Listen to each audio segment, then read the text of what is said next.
Finish liquid spray সৌজন্যে আমাদের বিশেষ আয়োজন ব্যস্ত খামারি।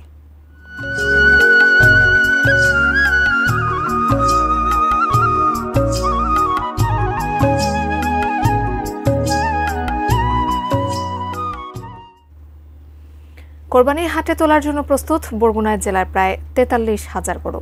চোরাই পথে ভারতে পশু প্রবেশ না করলে ভালো লাভের আশা খামারিদের। বরগুনা থেকে মোহাম্মদ মাসুম বিল্লার পাঠানো তথ্য ছবি নিয়ে ডেস্ক রিপোর্ট। কোরবানির বাজার ধরার ব্যস্ততা বরগুনা ৬ উপজেলার খামারিদের। এবছর গরু, ছাগল, ভেড়া ও মহিষ পালন করেছেন প্রায় ৩০০ ছোট বড় খামারি। তাদের মধ্যে প্রান্তিক চাষি ও মৌসুমী পশুপালনকারীও আছেন। ভারতীয় পশু প্রবেশ বন্ধে সীমান্ত সহ হাটগুলোতে কঠোর নজরদারির দাবি তাদের। খাবারের যে দাম বা খাবারের যে খরচ, এটা দিয়া স্বাভাবিকভাবে পোষাই উঠতে পারতেছে না। গরু ভারত থেকে আইয়া গরুর দাম কমাইয়ে দেয়, আমাকে তো এরকম পোষায় না, আমাকে অনেক খরচা। বর্ডার ক্রস গরুগুলোর বাংলাদেশে না ঢোকে, তাহলে দেখা যাচ্ছে যে গরুর চাহিদা এবং গরুর দামটা ভালো পাওয়া যায়। কারণ আমরা প্রান্তিক খামারি অনেক কষ্ট ক্লাস করে আপনার গরু লালন পালন করি।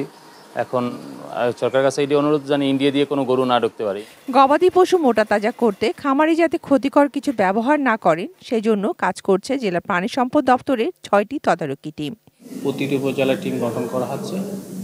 এই গবাদির রোগ শনাক্তকরণ, পাশাপাশি কেমিক্যাল কিংবা স্টেরয়েড ব্যবহার করে যদি কেউ কোনো গরু মোটা তাজাকরণ করে থাকে, সেগুলো যদি বাজারে উঠে, হাটে উঠে, সেগুলো শনাক্ত করে প্রয়োজনীয় ব্যবস্থা গ্রহণ করা হবে।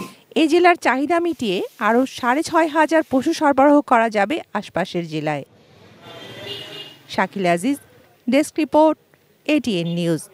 ফিনিশ আসলে একটা জিনিস, সস্তায় বস্তাপতা জিনিস, স্পার্টা চিনে ফিনিশ। মশা মাছি এবং জীবাণুমুক্ত পরিবেশের জন্য ফিনিশ স্টেবল ব্লিচিং পাউডার এবং ফিনিশ লিকুইড ব্যবহার করুন।